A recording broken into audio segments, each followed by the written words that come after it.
Good morning, everybody, and really appreciate everybody joining the webinar today. And the subject today is project management. My name is John Ripple.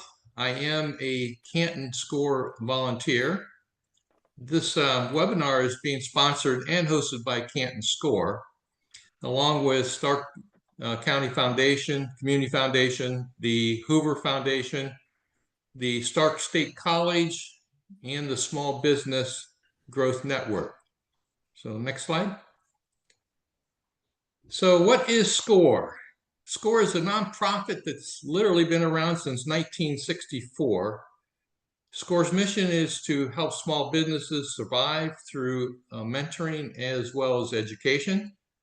So no matter whether you're starting a business, whether you're growing your business, or transitioning your business, SCORE will have a mentor that can help you through the process. So next slide. SCORE volunteers and mentors must follow a code of ethics that includes not making money from clients, not using clients' data for commercial purposes, and mentoring sessions are absolutely confidential. Next slide. SCORE is a resource partner of the Small Business Administration, commonly known as SBA.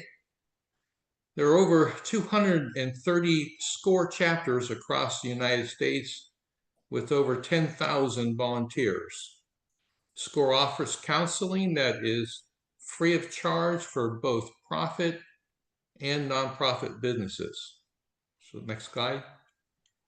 So if you would reach out to your local SCORE chapter, you can scan the barcode when you receive the copy of the PowerPoint, or you can go out to the website www.score.org to where you can find a mentor that's close to where your business is.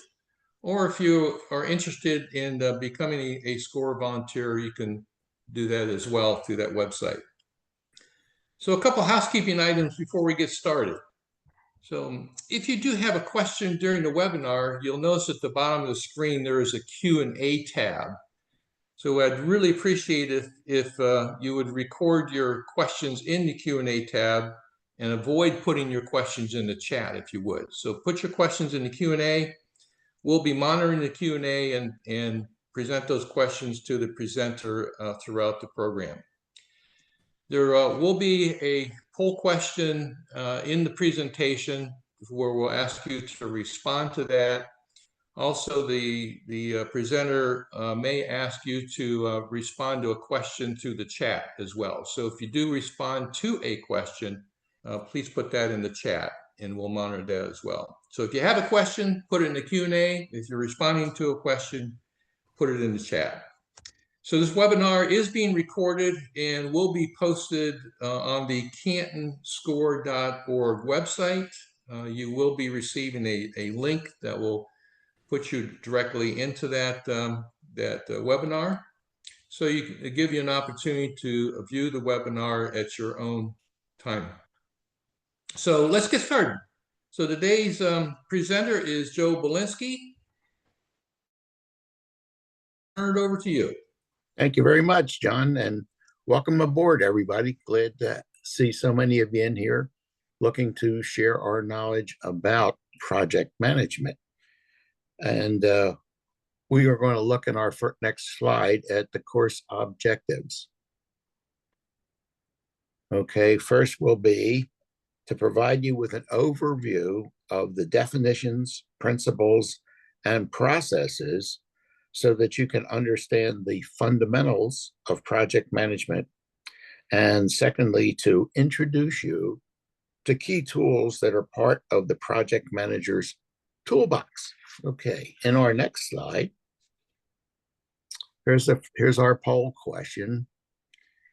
Before we really dive into it, have any of you been on a project team or served as a project manager? Yes or no?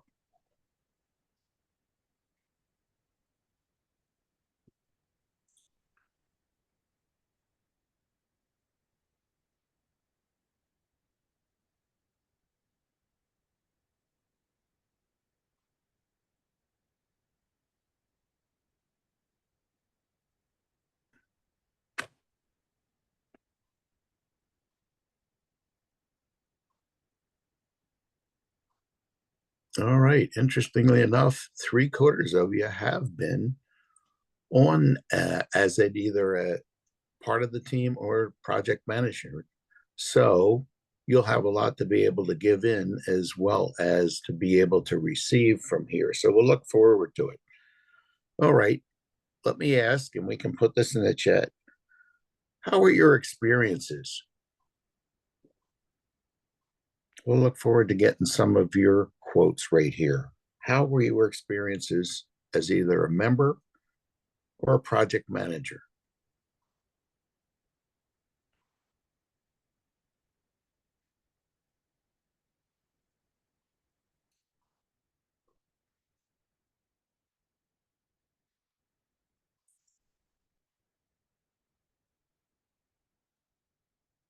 Too many cooks in the kitchen. Thanks, Donna. We're getting a lot of them now.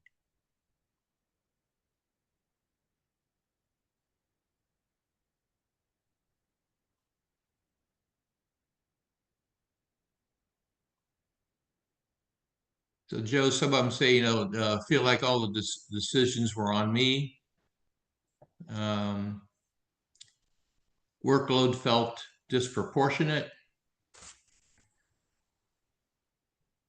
Some projects, were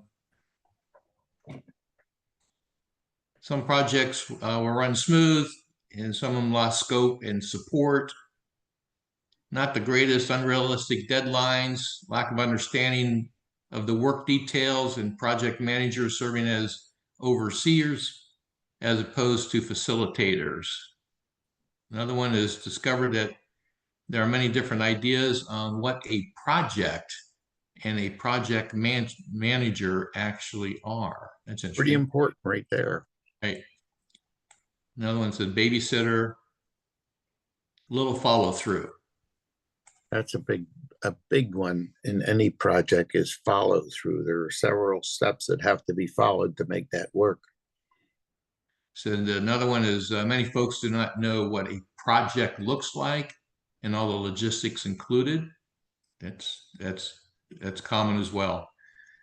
And one of them says communication is key. If the lead does not have strong communications, then this can lead to frustration for other team members. That is absolutely true as well. Getting the feeling that for a lot of you, the reason why we're on today is because of the lack of success at previous projects for the reasons that you're talking about. And communications constantly comes up, or the lack of them, lack of follow-up. Okay, a follow-up question for you here. Like herding cats, right? Yeah. I'll keep taking those while you're giving them. So if no money in project like herding cats, right? Managing change orders for a project that's not been done before is difficult. True. Another one's a lot of issues with dependencies, misunderstanding on support expected and willing to be provided by other teams. That can be a roadblock to success as well. So true. Absolutely, yeah.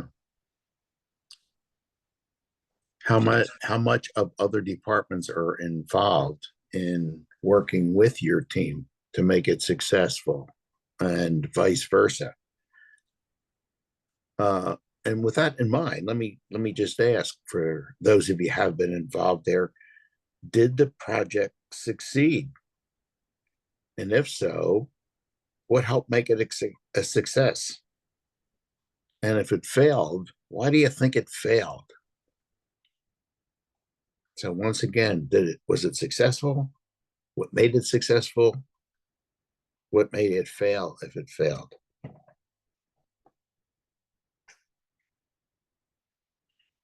And I can tell everybody's writing furiously here.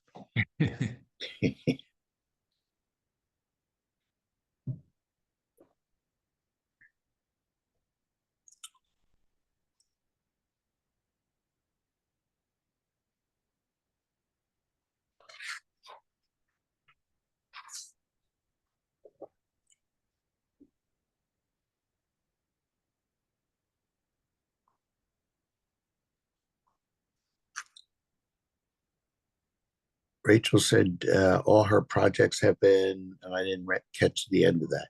Has been successful, but it has taken her jumping in, just handling a lot of them by myself.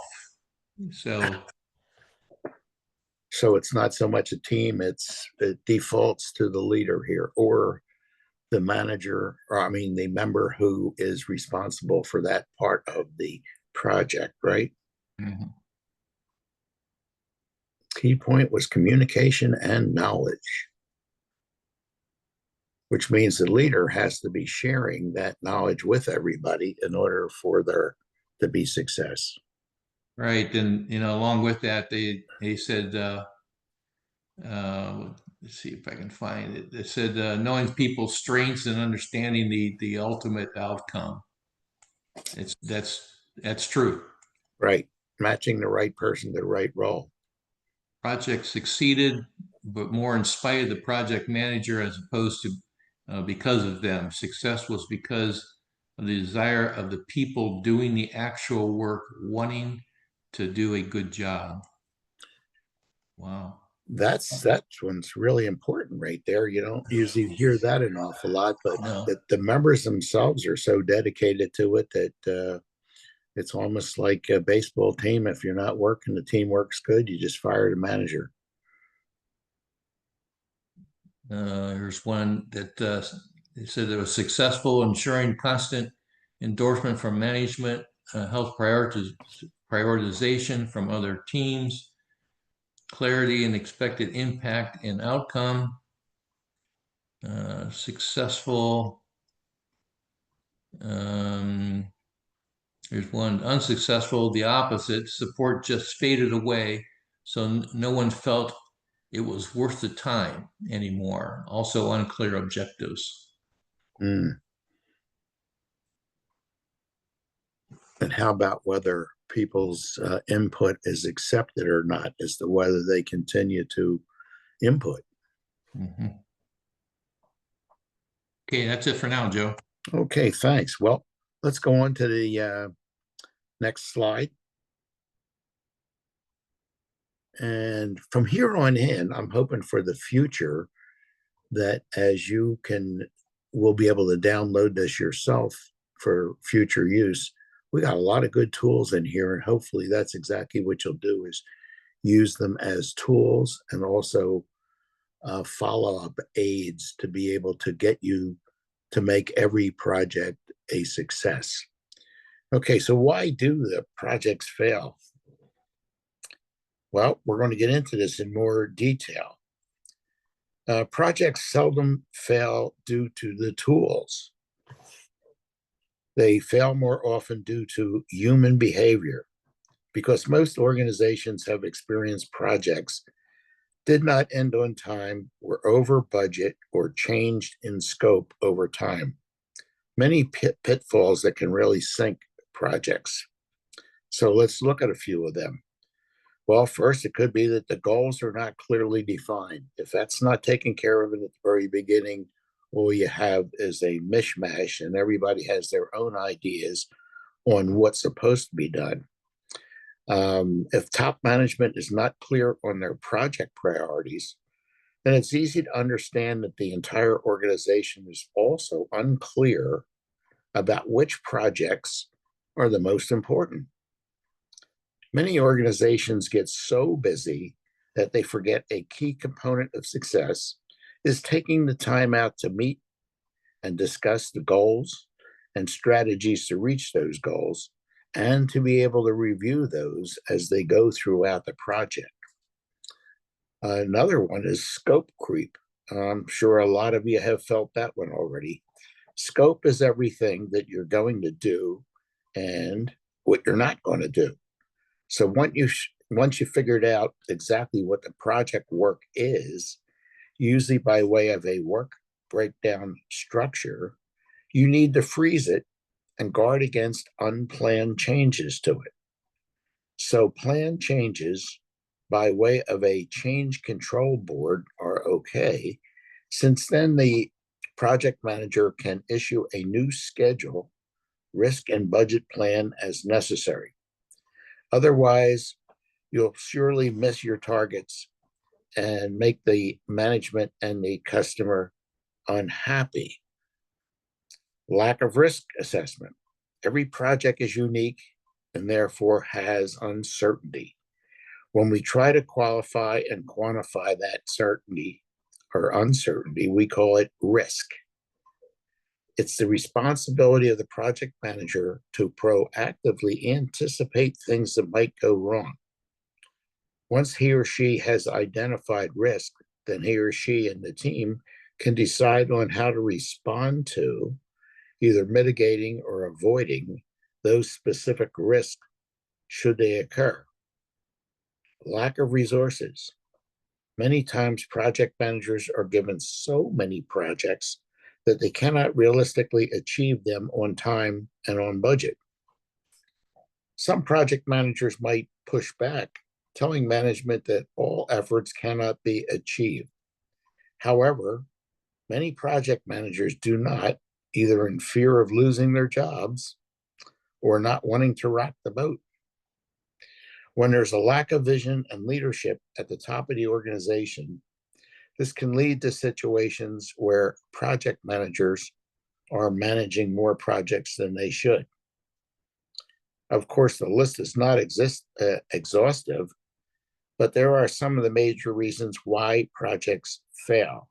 We'll be discussing processes and tools to utilize to help ensure your project's success. And as an example, I'm sure that several of you have had a new home built.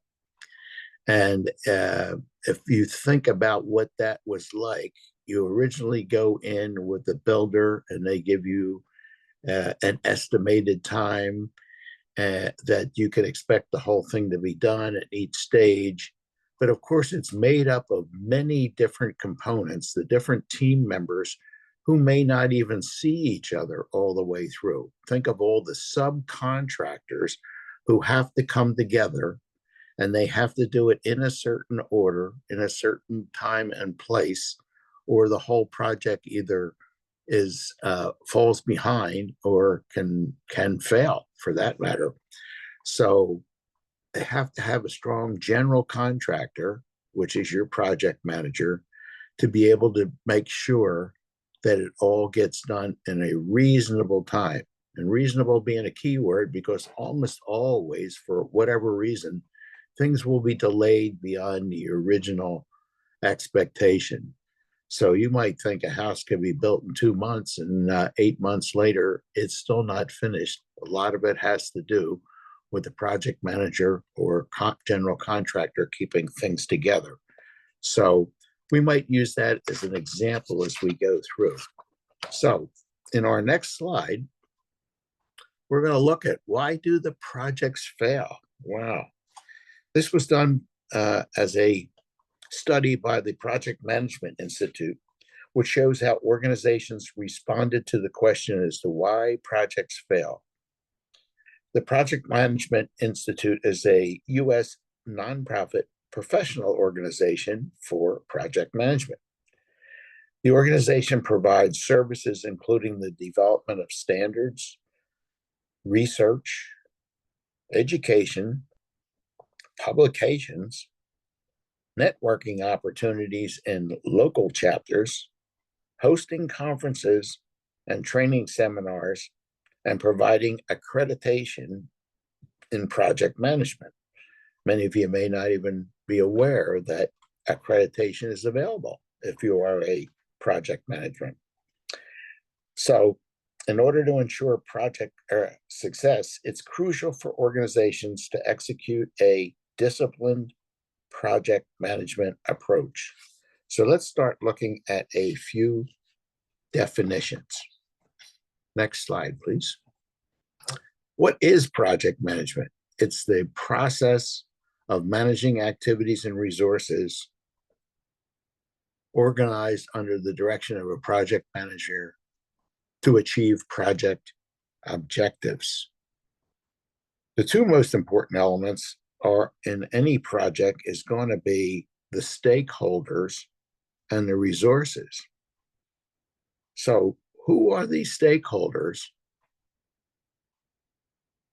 They're all the individuals or organizations that are involved in or stand to benefit from a project.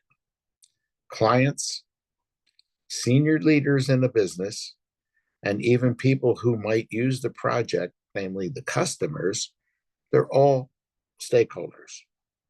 Resources are all the human and or tangible resources you need to complete a project. All projects have two essential characteristics. Every project produces a unique product, service, or result. And every project has a beginning and an end. Doesn't mean it's going to be successful, but they all have a beginning and they have an end. So let's look on our next slide. What does a project manager do? Well, it's the person responsible for leading a project from its inception to closure. This includes planning, execution, and managing the people, resources, and the scope of the project. They must have the discipline to create clear and attainable objectives and to see them through to successful completion. A project manager's responsibilities include overall management, but he or she is seldom directly involved with the activities that actually produce the end result. The position itself uses project tools and techniques to help ensure good practices. In addition, project managers are responsible for recruiting and building project teams and making projections about the project's risks and uncertainties. Managing relationships and personalities is a huge part of being a project manager. For the team to work effectively, teams must work, plan, and communicate well together. Having the ability to collaborate and maintain successful team member relationships is crucial. Friction, conflict, and disagreement can be part of the creative process, but the project manager must be sure these do not destroy the project.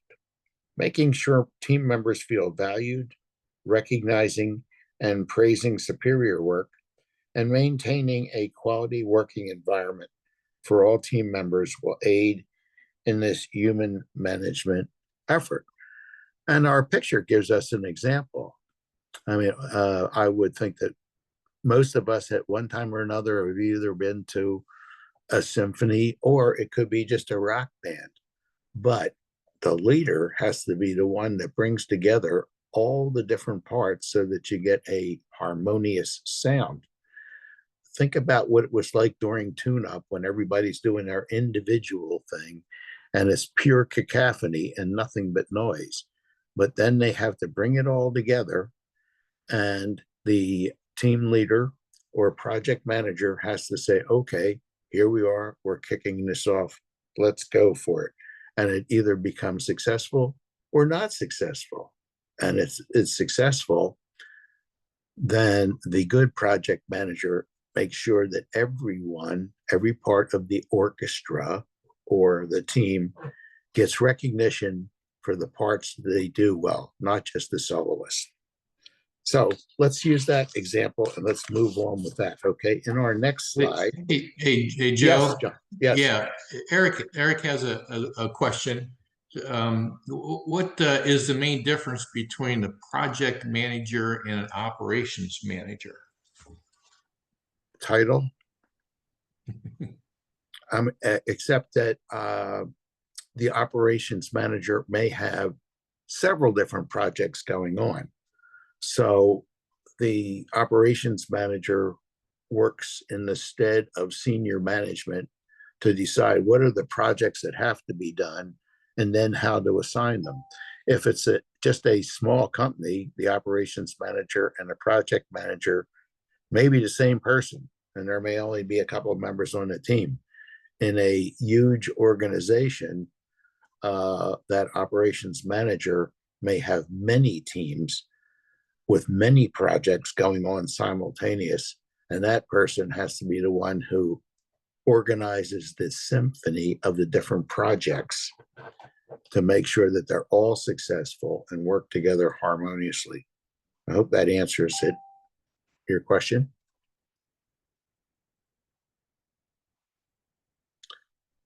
Okay, let's look at this project organization. Well, you have three major parts to this. The roles. The sponsor is the primary customer of the project, works directly with the project manager, has the authority over project budget, final acceptances of the deliverables, and the time requirements. And then the project manager takes that lead from the sponsor and has the ultimate responsibility for the success of the project.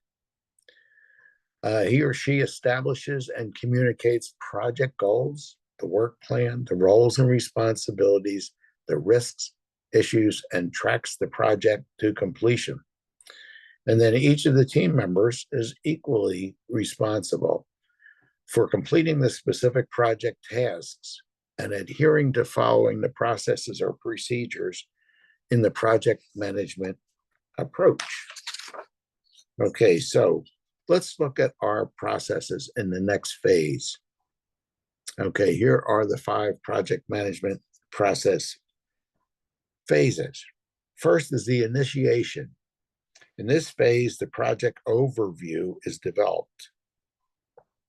The project management approach is defined, and a project manager is named. The project manager, in turn, will nominate and or select the team and start the planning process. The PM, or the project manager, will work with sponsors to create a project charter at this stage. Next, they move into the planning stage. In this second phase, the project manager will develop a roadmap for the project team.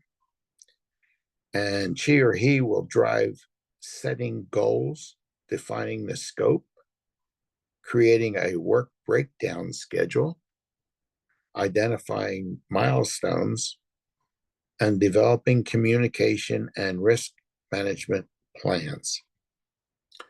They then move into execution. This phase involves developing the team and assigning tasks, holding meetings, and setting up tracking systems. Much of the actual work of the project happens in this phase. Monitoring and control. This phase happens alongside the execution phase and involves monitoring the team performance and managing its output quality. During this phase, project managers are tracking deliverables, project costs, and the performance of individual team members and the projects as a whole. And last but not least, closure.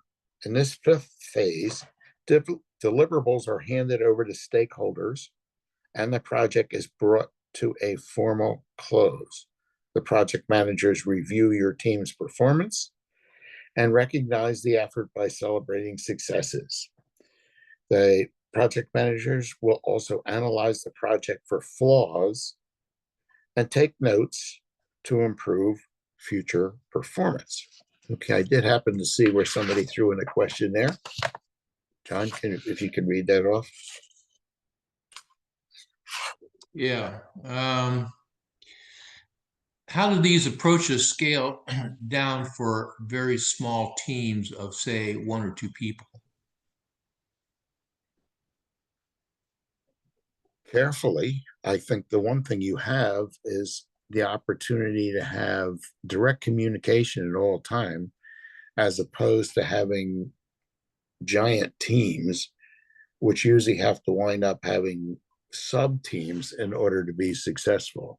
If there's only a few members on the team, usually the 2 of those and the project manager, whatever the title is, are in pretty much constant communication, as opposed to the big teams where you have to have the controls and monitors to make sure that there is follow-up. So very interesting question right there. Thank you.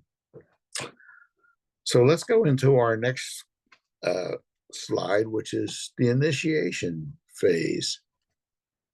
The key activities here are to create a project charter and to identify the stakeholders. So let's take a look at what these mean. Next slide. The project charter. It's a document that authorizes a project to be started and resources to be expended. So obviously that comes down from the sponsor. Serves as an agreement between the sponsor and the project manager. The charter transforms the idea into the proposal. And creation is an iterative process, which means it's constantly looking for successes and failures and moving ahead to make sure that everything becomes a success. So input is provided by the key stakeholders and our sponsors to refine and clarify the charter. This is all done before the project actually starts getting underway, so that the project manager is able to communicate what the information is and what the results are from the stakeholders to the team members to make sure that everyone understands what their individual role is and how it works together to make for a successful project. Okay, and our next, okay, wait a minute. Okay. Good. Okay, here's the elements of the project charter. As we see there, you have the project goals, which are high-level summarized description of what you want to accomplish. The objectives, which are SMART objectives. If you haven't heard those before, it's a great way of being able to keep track of everything. Specific, measurable, achievable, relevant, and time-bound. So if you list those letters down and then fill out the words across, it gives you a very good idea how to do things. What's the difference between the goals and the objectives? Well, the goals are the overall description of what you want to be able to do. And sometimes those things can be a week, sometimes it's a month, sometimes it's years. Objectives are generally put into a specific time period portion of the goals. All right. And in big projects that might last years, the objectives would generally be looked at as, what do we intend to accomplish this year?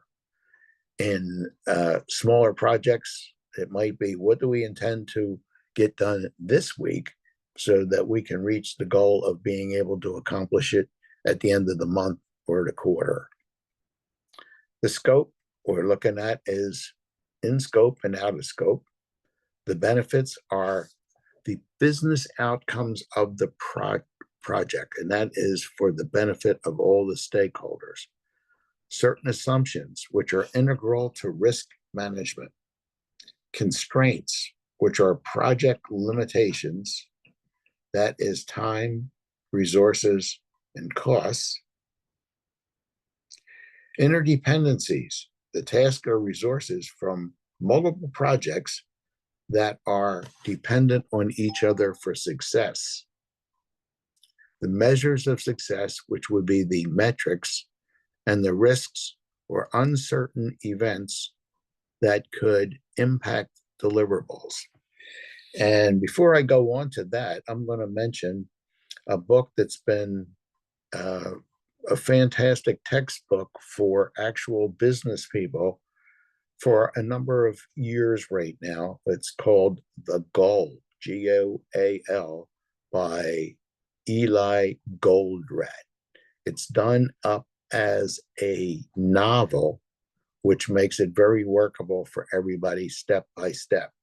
So as you want to go through taking the elements of the project charter and moving it forward, especially when it start to hit constraints, that would be a great guide for you. Okay, thanks. Let's look at the next slide. Here's an example of what a project charter would look like. And you see it's very well defined right there. What's the name of it? What are the dates? Who's the sponsor? Who's the project manager? impacted business departments, the expected cost, refined financial outcome, the description, the goals, the scope, the criteria, concerns, and approvals. And you can see by using something as simple as that, which quite frankly, after you get this, you can just copy it and use that. So even the smallest project team can be sure of following through to success by using the charter. All right, let's look next at our stakeholders in the next one. Who are they? Well, stakeholders are assessed for their influence or power to impact project deliverables and their current emotions towards the project. Analysis should include a desired state for the emotions of the stakeholders. Notice that, not just the reasonings, but the emotions behind those requests from the stakeholders, and to discuss strategies for moving them from resistant or unaware to neutral. Okay, so those stakeholders, that individual, group, or organization who can affect or be affected by, perceived to be affected by the decision, the activity, or outcome of an executed project. They're not all equal, and you have to focus on those that have a major impact on it. Okay, let's look next at an example of stakeholder analysis. The 4-part looking at it, who has the most influence or power? They're the ones that have to be kept satisfied. If they have influence or power at a much lower degree, it requires the team to monitor what's going on in the project. Same thing with the interest in the project. If there's less interest in it on the part of the stakeholder, they just have to monitor it and make sure that it's going according to their needs. But if they have a high interest in this project, they need to be kept informed. Otherwise, they'll be constantly bugging you and about what you're going to do to help us right here. So let's go on from there. Let's go into our planning phase. Well, different stages of planning. You started off with a kickoff meeting, read the scope statement, give the work breakdown structure. We'll talk a little bit more about that as we're going through. The roles and responsibilities of everybody in the team. What's the schedule for getting this done? How much money do we have to be able to spend in getting it done? What is the communication plan? Who upstairs and downstairs? How will everybody get that communication taken care of? What's the quality plan? What risk management is going to be necessary? So let's look next and see. The first thing in the next one is the project planning workshop, the kickoff meeting. Here you assemble the project team and a few key stakeholders. Review the project charter and enhance the scope statement based on project team feedback. Review the stakeholder analysis. The one we just showed, the 4-part right before that. Discuss the work breakdown structure. Create the visual schedule. Prepare an initial risk assessment. And develop the roles and responsibilities document.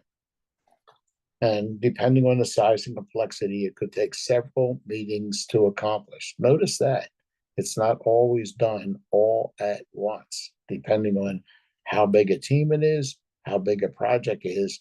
It may take several meetings just to start planning before you actually start working on anything.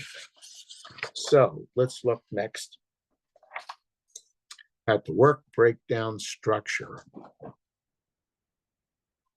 Its purpose is to break a project into manageable, components. Helps to explain the project scope to the the stakeholders. It illustrates project milestones. And what are milestones? Well, we talked about goals, which is the long range expectation, objectives, which are what parts of that are supposed to be accomplished by a certain period, whatever it happened to be. Milestones, what are they? They are subparts of the whole project that you want to accomplish somewhere in between in order to show that you're making progress. The structure is used to help assign responsibilities and estimate time, cost, and risk. The work breakdown structure is a key tool, and we see two different ones right here. For instance, we see the breakdown from the top on down to who has to do what, when, where, and why. And then down the bottom is a good example of what's known as a Gantt chart. If any of you haven't used it, it's going to be a great tool. The Gantt is spelled G-A-N-T-T after the professor who created this. And just looking at that, you can see the idea different parts of the project or different members of the team will be responsible for getting certain things done by a certain time so that it can move on to the next person or the next stage. When anyone is delayed for whatever reason, the next person or the next stage also gets delayed and pushes the whole project back. And once again, that would be the example of how the general contractor needs to keep all those different balls up in the air, meaning the subcontractors, so that they have to come in at just the right time and the right place, or the project gets pushed back and all the other subcontractors or the subparts of your plan and project get pushed back also, so that the success of the project coming in at time, on time, with the right cross is necessary to use tools like the Gantt chart. And you can find lots of good examples on the internet. So that can be a major thing for helping you to stay on track. So let's look at our roles and responsibilities, known as a RACI, another key tool. It needs to show R as the responsible. Who has to be able to do that work? Who is accountable to make sure the work gets done? Only one person is accountable. Who has or can be consulted?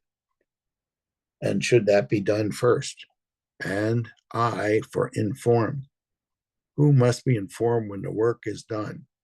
So right there, we're taking a look at this tool. What are the different deliverables, which would be a good example for you to copy and make your own, and who gets what done, where, why, and how. And we see right there, you can use those different colors to show who's responsible, who's accountable, who has to be consulted on, and who has to be informed. Okay, so let's look next at the risk identification and analysis. What's risk?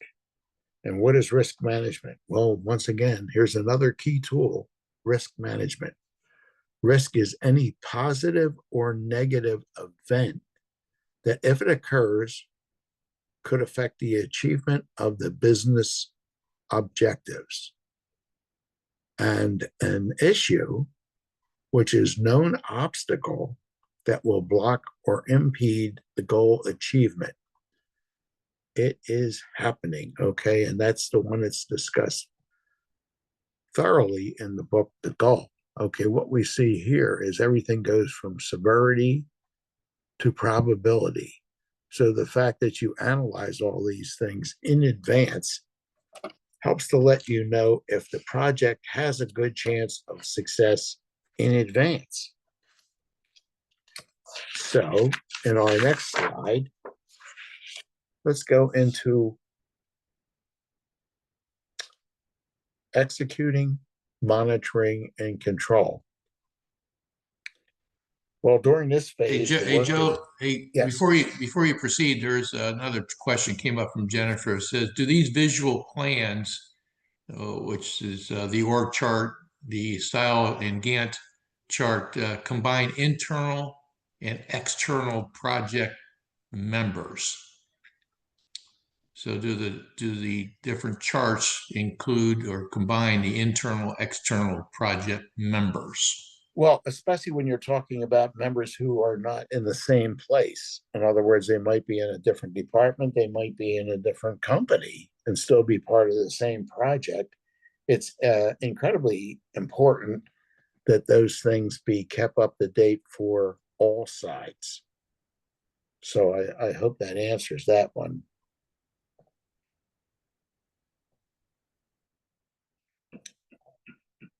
And we'll get back into executing, monitoring, and control. This is where the work is actually done, where it's planned and the variances are monitoring. Okay, what are you doing? Managing the risk and the issues that we just talked about. Managing change requests. Doesn't that always seems to be every project is going to have some sort of a change request? And you can think again about that example of building a house when the homeowner decides to make change requests, what that does to the overall project in terms of cost and time. And anybody that's ever done that, even having a little project done in your existing house, what happens when you make change requests? Really throws everything off. It helps to control the schedule, cost, and quality. It's important to manage the communications and to report the project status. Okay, so next we're going to look at that status report template. And then there we go. So you're keeping up to date on these things. So what do we have here? We have the name of the project, the date of everything, and notice that's for the status. So as you're moving forward, the date changes, the information changes, the status changes. You have an opportunity to show the progress in the last week, and this is good for each team member to be able to do that, to make known what they got done, what they have to do this week, and what were the issues, risks, and the blockers. What were the constraints that kept you as a team member from being able to contribute what you were supposed to for this particular period? It could be a week, it could be two. And I'm glad to see that somebody thinks that these are very helpful. And yes, you will be getting these slides. And the update on issues, risk, blockers that were raised during the last week. Okay, so in other words, we bring up what these constraints are, what got in the way of it happening. And as the week goes by, does it get reviewed? Does it get resolved? Or is it just passed into an old report, never gets done, and somewhere down the line, everybody's wondering, why didn't this get done on time? It's because it was brought up and nothing resolved before moving on. So once again, you can see on it for individuals to be able to say, hey, this is what I did this week. This is where I got things done. This is what got in the way. And what are you going to do to help us get it taken care of? And let's not blow it off. Let's get this taken care of, or say when we're going to get it taken care of, since it makes an impact on the overall project.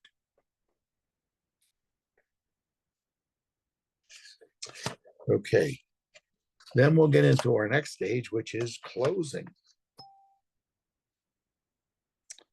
In the closing phase, this is where you obtain approval and acceptance of the scope of the work, to review any outstanding work or change requests, to assess the project against the baseline. How well did we get this done according to what we had in the original charter? To be able to archive files and records and a lot of other things, because it's quite possible that the work of this project will be a depending factor on other projects. And for those future projects to be able to look back and see what was the work that was already done, so we don't have to duplicate it. What were the risks that were brought up? How were they mitigated? What were the constraints and other issues that were brought up? How exactly were they handled? And what were the end results as far as making the project successful, so that the next team that's depending on it doesn't have to spend everything all over from the beginning to the end when it's already been done. So, an important thing when doing that is talking about documenting the lessons learned. So, a project could be a day, it could be a week, it could be a month, it could be several years. But along the way, you want to make sure what are those lessons learned, so that all future users of the project are going to be able to say, hey, this is how we worked. Here's what didn't work. Here's how we overcame it. Here's why it was successful. What were the constraints that kept it from being successful, so that the future project won't go into the same thing? And then, just like we're talking about right here, to release the resources to everybody to save time for the future. And then to be able to close the contracts and any purchase orders that are available. So let's take a look at what that looks like next. Here's our key management tools that we've been talking about. First off was the project charter. Doing it right up front helps to do it. The Japanese have a system of project management, which has been successful for decades and decades and decades. And it's what they call go slow to go fast. So, in other words, take care of every possible contingency in advance. Think about it, even if it takes a while to get it done, because when all these things are prepared for and planned for in advance, it enables you to just quickly go forward, so that when new opportunities come up, you've already worked out all the preparatory details in advance and be able to just go, and be able to meet your competition and or beat the competition, because of the fact that you have a good use of these tools: the project charter, stakeholder analysis and engagement, the work breakdown structure using the Gantt chart or other similar things, the RACI, and the risk management assessment. So you're going to be going away with a lot of really great tools. And we'll look forward to hearing from you in the future how well that came out. So, questions and comments. Now's the time. We've got a good while left. You've had a lot of good questions in here. And we look forward to whatever you want to throw out here right now.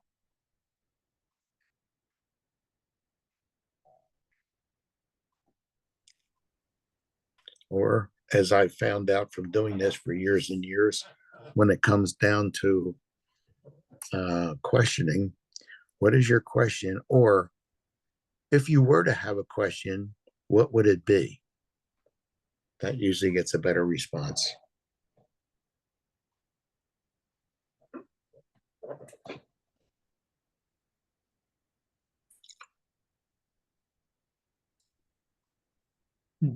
Joe said, here's what are some of the good ways to hold yourself accountable as a team of one or two?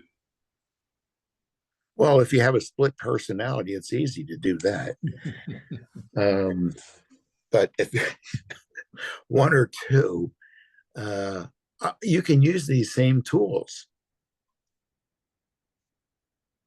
So, really, I mean, you can do this on one person can easily do this. If you're charged with doing a project and you're the only one, you're also the project manager and the member.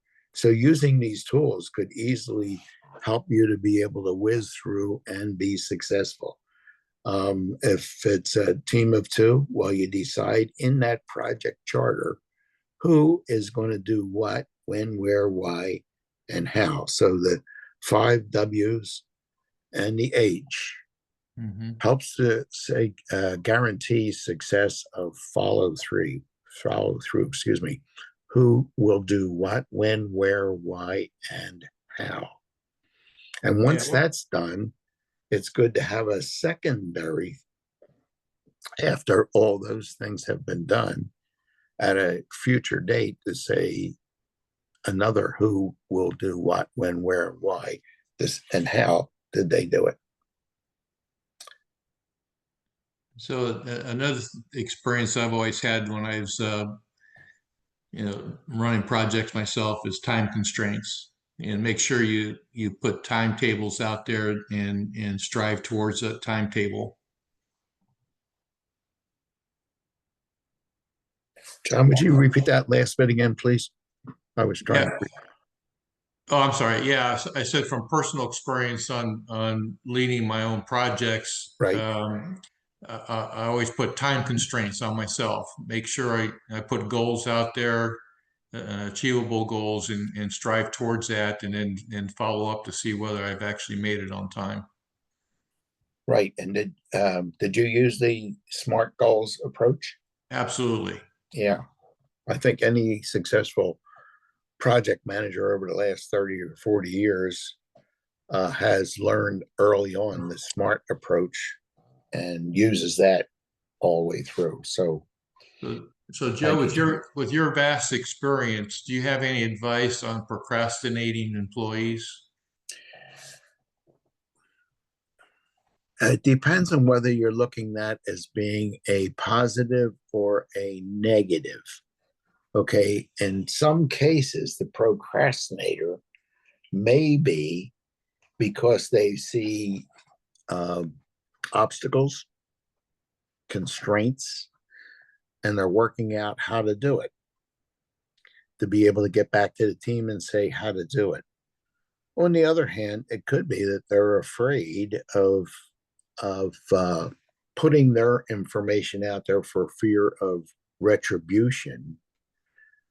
So it's important for a project manager to be constantly in contact with the members of the team, and especially when she or he will notice that some member is procrastinating, and to be able to get them off to the side before the next meeting and try and find out what is the particular reason, because obviously they've got a constraint, and see if she or he, as the project manager, can help that member to be able to eliminate the source of the procrastination. Yeah. Yeah, it's really important to understand whether the procrastinator is affecting the impact of the project too. Absolutely, absolutely. So, Yeah. So, they may be involved. If it's a big enough team, that person might be involved in several other projects, and don't see your project as being the primary, in which case you have to go back, discuss that with that team member. And in the worst case scenario, it would be where you would have to replace that team member. Sometimes it happens because they just don't accomplish what's necessary. And using the Gantt chart as an example pushes everybody else's work back. So I think a key thing is finding the source of the procrastination. Well, Jennifer asked a question. It's somewhat interesting. Is there a type of project where this process may not be beneficial? Is there a type of project where this process may not be beneficial? That one really makes me think right there, you know. It does. Uh, I'm not. I'm not sure that I've run into one. I haven't either.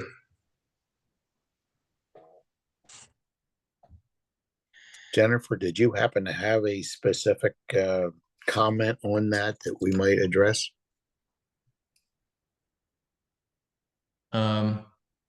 In the meantime, Yeah. Michael asked, please explore the use of time versus money. Well, I think one of the oldest comments of all is time is money. Mm-hmm. And what does that mean? Is that, you know, you only have a limited amount of time to make any project done. And if it's not accomplished, then the monies won't be allocated in the end. At the same time, a project manager has to make sure that it can be handled, or they have to take that up with the sponsor and say, okay, well, you want this done by X amount of time, but you're only allotting us Y amount of money, which is just not enough to do it. So it's always a key consideration on time and money. Okay, Jennifer came back and says, how does one introduce this to a very small organization who has zero experience with structured project management? I think the key thing there is to make sure that the sponsor is the one who introduces this to all the members who are going to be part of the team and explains to them why we're not going to be just doing things willy-nilly, but we're going to actually use a time management and project management approach. Here is how it's going to benefit you individually, each and every member, and also the team, how the team will benefit and how the organization will benefit. And finally, get it back up to the key thing, which was who's the sponsor in the first place? Why will it be of benefit to them? So yes, it's where you may need several meetings in advance to teach the tools to the team members since they've never done it before. It's so that they can understand what it's all about, what their role is, and what and who are the beneficiaries of the project. So yeah, it may take some time, but it's once again that's where going slow can wind up going fast because of doing it in the most beneficial way possible. I think I'm unmuted. This is Jennifer. This is Jennifer. Yes. Hi, and thank you for that very helpful answer on my last question about the very small organization. As always, it's getting people on the same page and understanding their own benefits, right? Yeah, absolutely. Yes. That's it. Benefits to everybody. Exactly. And my previous question about whether you had ever encountered a project where this is not beneficial, really, I appreciated your answers because that gives me even more hope that this can be applied anywhere. So no, I didn't have a specific example in mind. I just wanted to let you know that. Okay, thank you. And I think the thing is to take it beyond a hope and move it into trust that this will happen. Correct. I like that. And find a project and try it out, see what happens. Okay, thank you. You hit on a key thing right there. I mean, that's when we talked about iteration is important. So you try it out, see what works, what doesn't work, and then move on from there. So that's your lessons learned. Even it could be a one-on-one with a person who is rejecting the thoughts in advance to see, well, what worked in this meeting and what didn't move, and rather than just plowing on, Mhm. make sure that they're all taken care of in advance. Good questions. Okay, thank you. Yeah, one of the challenges that I always had, Joe, Jennifer, especially when you're dealing with people that are resistant to change.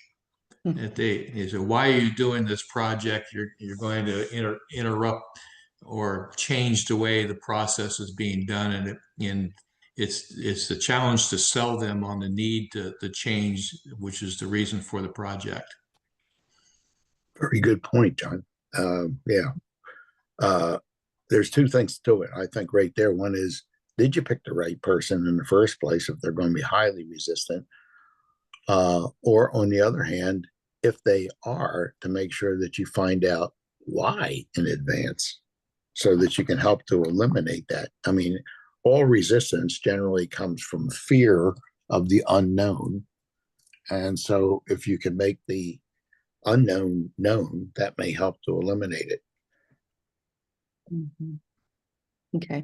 So Joe, moving on to another question. Here's one from Randy. He says, what's your opinion regarding the project manager's need to have actual content knowledge of the project subject versus strictly project management knowledge? Well, that sounds like it's a really tricky one, but it doesn't have to be.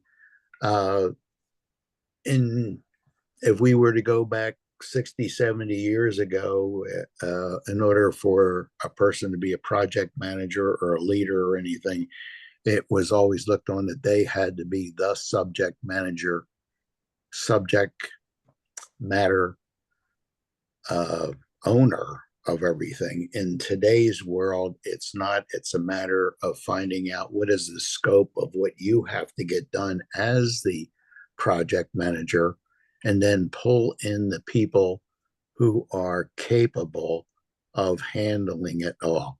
And it happens a lot, and especially in bigger companies and everything else, you have team members that come from all different departments of a company, and there's no way that the project manager could possibly be more knowledgeable than anybody about anything.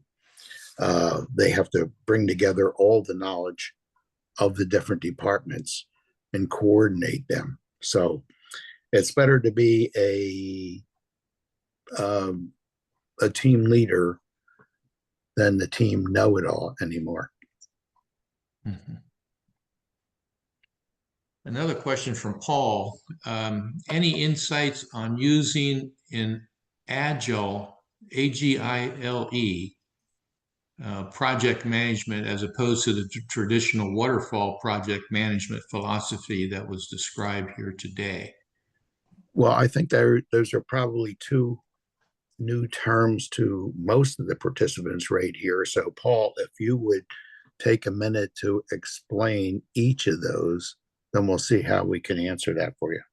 Yeah, I'm not familiar with Agile. Or Scott, waterfall, right? yeah, Scott asked any particular project management software that you've used. Hmm. Um, I know in yeah, the past, I've actually used Microsoft Project. yeah, I used things like that. It would depend on what the team thing was, and what who were the company, who were the members of this, what project. So it may have been a one-off software. It may have been one that's very common, like you said, John. Microsoft Project kind of helps to put all these things together in one place. Used to be able to get all that stuff pretty much no charge, but now you have to make sure that you can afford to get the software as necessary. Yeah, I've even done basics, just using Excel spreadsheet as well. Yeah, it depends on how critical the whole project is and how much time you got. And Jennifer did ask us, do we have a written format for your goal setting process? Um, yes, it pretty much, as a matter of fact, we have a few different um, webinars just like this devoted to goal setting. So from that, you'd also be able to take some knowledge and the tools for each. If you couldn't get something in particular, you could write to us here at Score Canton, and I could certainly provide some of those things. I'd be happy to get back with you.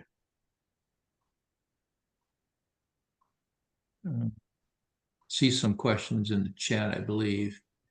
Says, here's one that says, any info or tools to implement to team members underneath, for example, supervisors, crew members, and or sub crews.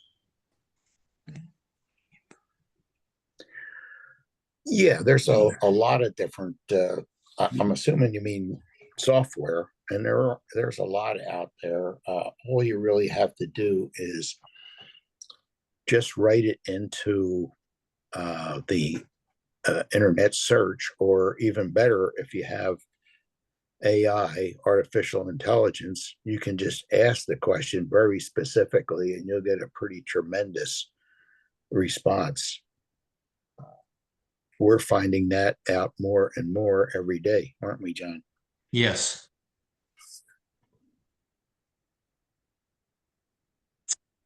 Haven't heard back from Paul. Hey, can everybody hear me? There you go. There you All right. are. Yep. Yeah, I was involved in kind of a large project just last year where I kind of I hired in after the project was underway, and this was a multi-year project. During my time there, I really researched different ways that we could go about project management, because it was really kind of viewed as a weakness of the company, if you will. Well, can I Project. jump in just for a second Yeah. to ask you, were you brought in as a project manager or project team member? I was brought in as the operation manager over the project manager, actually. Okay. So, traditional, just long story short, traditional project management philosophy from my research was, they refer to it as waterfall, where it is, everything kind of flows down from the project manager. He's kind of the quarterback of a particular project. An agile method is something that has become popular with software development companies, because they're more agile. They can react to changes in the marketplace. They can they can get product to market quicker using an agile project management technique. Now, the agile project management technique kind of puts that responsibility on all of the stakeholders, or a select group of the stakeholders, as opposed to one project manager, and they operate on shorter term, like 2-week, what they call sprints, and that's gaining some popularity in manufacturing and operations. It's not, the philosophy can be used outside of software development, but Yeah, sounds like it was just something that I was really looking at, just trying to change the whole philosophy toward how we manage projects. Well, John, I think that might have been more up your alley right there, as the operations manager over several project managers. Yeah. I just never heard the term, and I think a lot of it has to do with like what Paul was saying, how quickly you need to change over a process, especially if you're in the area of manufacturing products for customers. The market can change pretty quick. Yeah. Yeah, it reminds me of when Just in Time came out. Mm-hmm. Well, there is certifications out there. Like the leader of an agile project is called a Scrum Master. So I don't know if you've heard that. Scrub. Yeah, SCRUM. And there Oh, are Scrum. actually Scrum Master certifications out there. I just, didn't know. Mm. Well, that's good. We're here to learn too. Okay.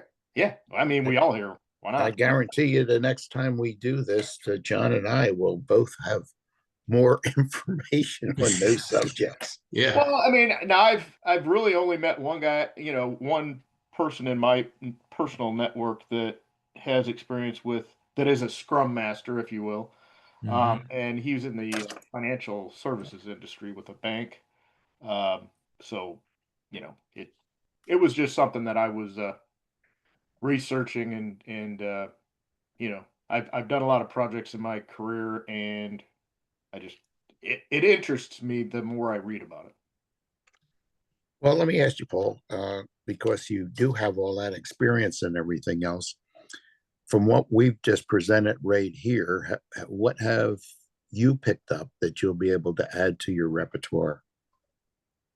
Well, I do like the RACI. Most Yeah, of my project management experience has been like leading a Kaizen event, a temporary, really kind of a short-term event.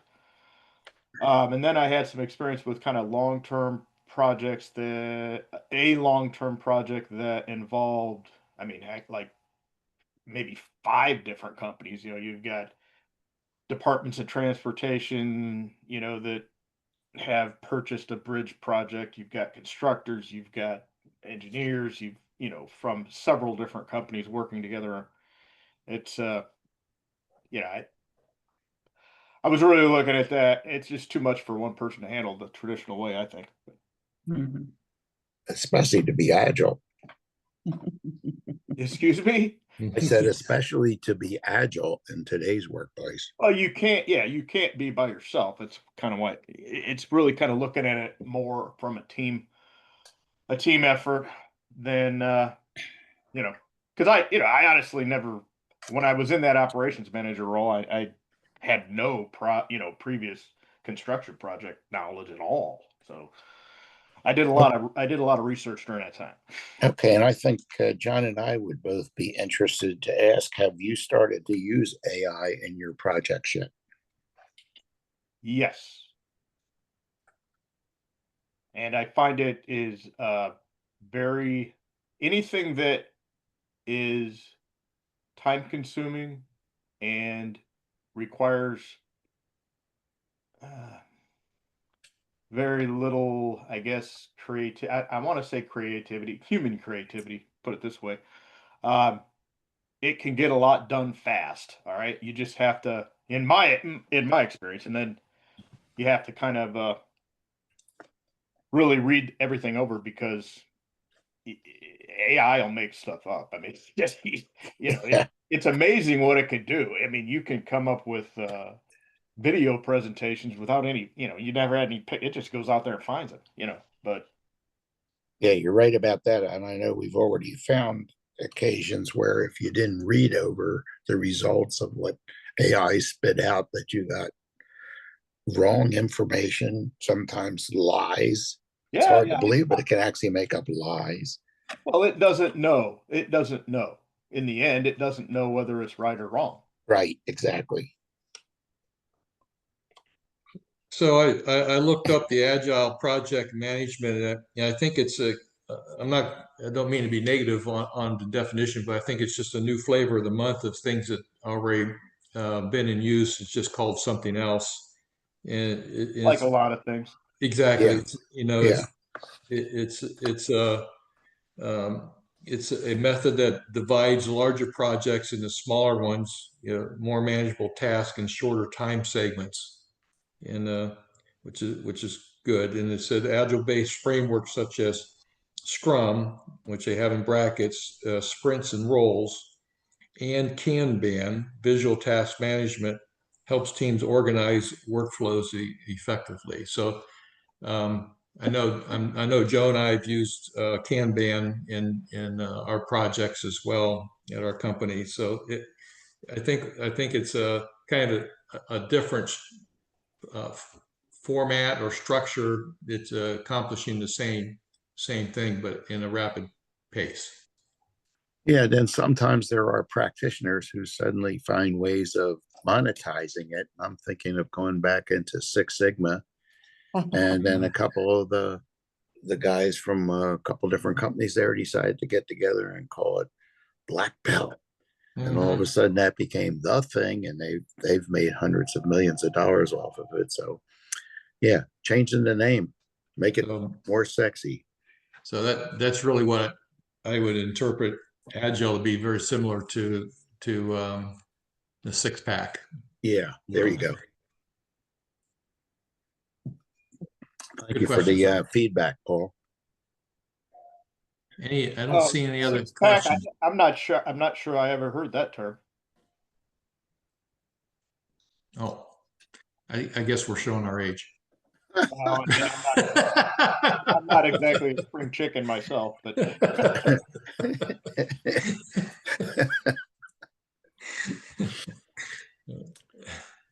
Yeah, you've heard Lean Six Sigma, right? yes. Yeah, it's part of Lean Six Sigma. Okay.